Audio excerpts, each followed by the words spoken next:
আসসালামু আলাইকুম প্রিয় শিক্ষার্থী, আশা করি তোমরা সকলেই ভালো আছো। তোমরা যে যেখান থেকে আজকের এই গুরুত্বপূর্ণ ভিডিওটি দেখতেছো সবাইকে স্বাগতম। আজকে আমি আলোচনা করব নতুন শিক্ষাক্রমে তৃতীয় শ্রেণীর বিজ্ঞান বই থেকে, প্রাথমিক বিজ্ঞান তৃতীয় শ্রেণী। আমরা সম্পূর্ণ বইটি ইনশাল্লাহ আমার এই চ্যানেলে আমি আলোচনা করব ক্লাস থ্রির তৃতীয় শ্রেণীর বিজ্ঞান বইটি ইনশাল্লাহ। তো আমরা প্রথমে এর সূচিপত্র দেখে নিই। প্রথমে এখানে বলা আছে অধ্যায় 1 বিষয়বস্তু পৃষ্ঠা। এখানে অধ্যায় 1 বলছে কি উদ্ভিদ উদ্ভিদ পরিচিতি, মানে উদ্ভিদের পরিচিতি। দ্বিতীয় অধ্যায় প্রাণীর পরিচিতি, মানে প্রাণীদের পরিচিতি। তৃতীয় অধ্যায় সুস্থতার জন্য খাদ্য, মানে একজন মানুষকে সুস্থ থাকতে হলে বা একজন প্রাণীকে সুস্থ থাকতে হলে খাদ্যের প্রয়োজন।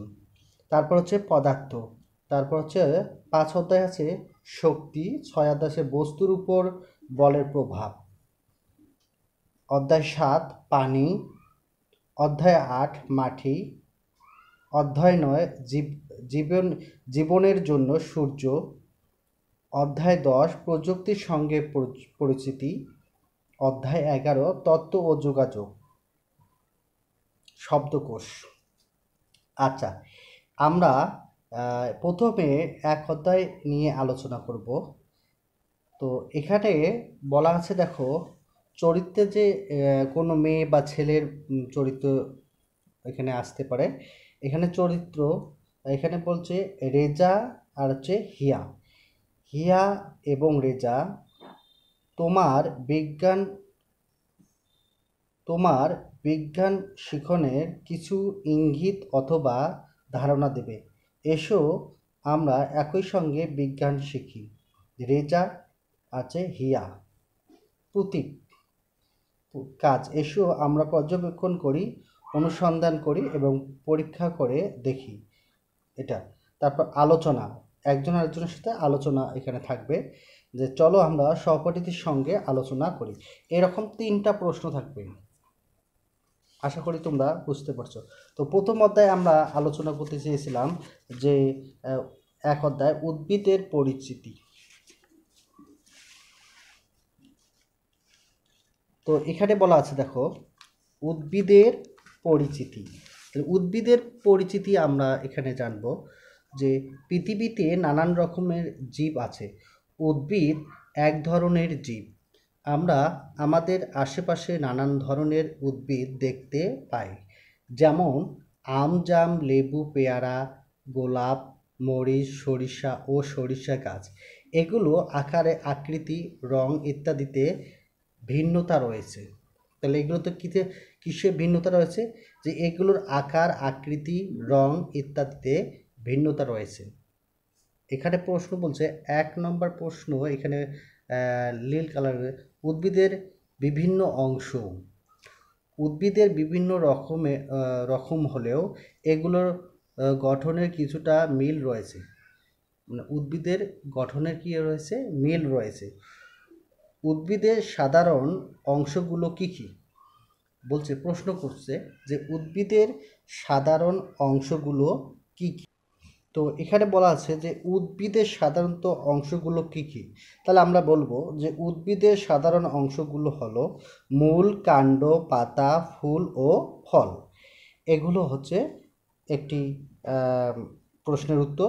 এখন এখানে বলছে কাজ, দেখো কাজে বলা আছে উদ্ভিদের বিভিন্ন অংশ পর্যবেক্ষণ যা করতে হবে।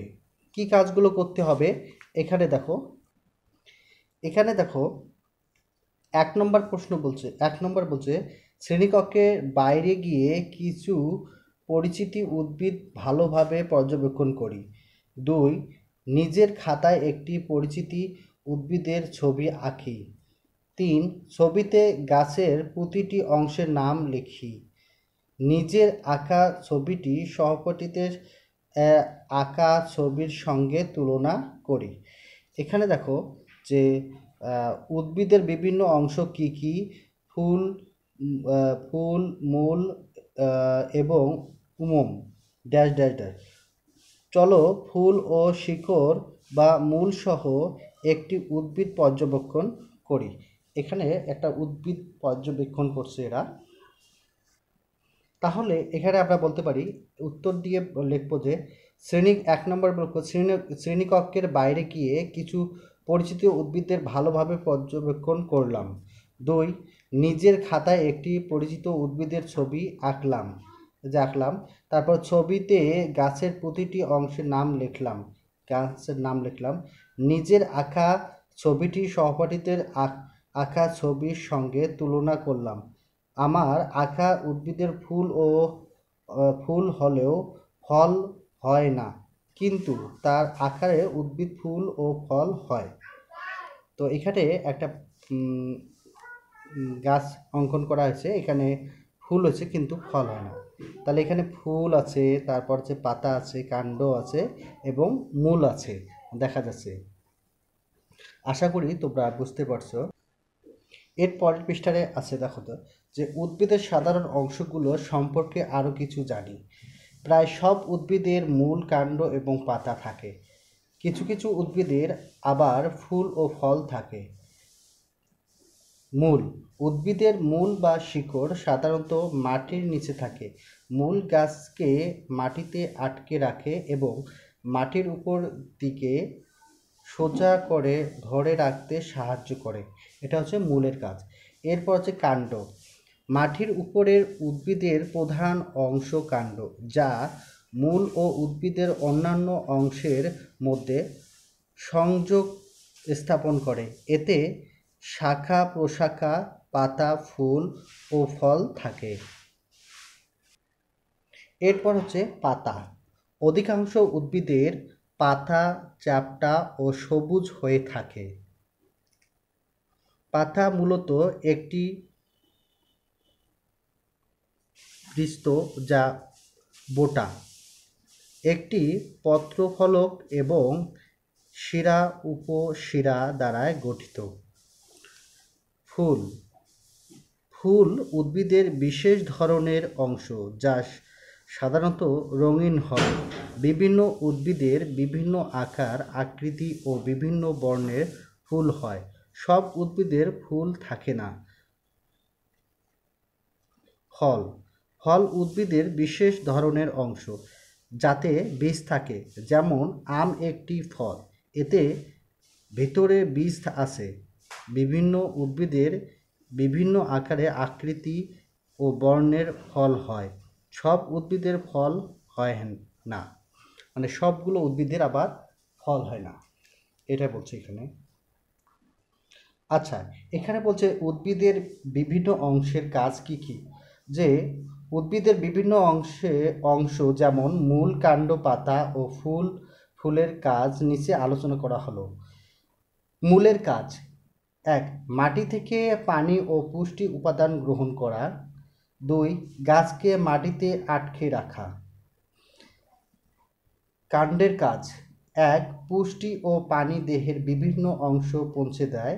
2, মূলের সাথে অন্যান্য অংশের সংযোগ স্থাপন করে। পাতার কাজ: 1, সূর্য থেকে আলোক শক্তি গ্রহণ করে খাদ্য তৈরি করে। 2, উদ্ভিদকে বায়ু ত্যাগ ও গ্রহণ করতে সাহায্য করায়। ফুলের কাজ: 1, ফুল থেকে বীজ উৎপন্ন হয়।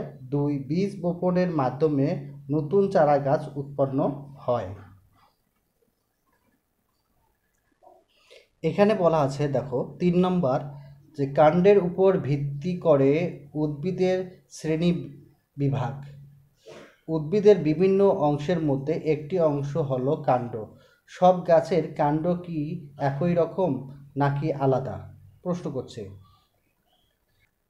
তাহলে আমরা বলতে পারি, কাণ্ডের উপর ভিত্তি করে উদ্ভিদের 3 ভাগে শ্রেণী বিভাগ করা যায়। যেমন বিরুৎ, গুল্ম ও বৃক্ষ। বিরুৎ হচ্ছে যেসব উদ্ভিদের কাণ্ড নরম, চিকন ও সবুজ বর্ণে হয় তাদেরকে বিরুৎ বলে, যেমন ধান, সরিষা, টমেটো ইত্যাদি। গ্লুম যেসব উদ্ভিদের কাণ্ড শক্ত কিন্তু বৃক্ষের তুলনায় আকারে ছোট তাদের গ্লুম বলে, যেমন গোলাপ, রঙ্গন, জবা ইত্যাদি। বৃক্ষ, যেসব উদ্ভিদের কাণ্ড শক্ত এবং আকারে দীর্ঘ হয় তাদেরকে বৃক্ষ বলে, যেমন আম, কাঁঠাল, বেল ইত্যাদি। আজ এ পর্যন্ত। আমরা পরবর্তী ভিডিওতে ইনশাল্লাহ পরের পৃষ্ঠাগুলো আলোচনা করব। তাহলে এর পরের পৃষ্ঠারে পরের আলোচনায় আমরা আলোচনা করব যে কাজ, কাণ্ডের ভিত্তিতে উদ্ভিদের তুলনা করা। সবাই সুস্থ থাকো, ভালো থাকো এই কামনা করে আজকের মতো এখানেই বিদায় নিচ্ছি। আল্লাহ হাফেজ।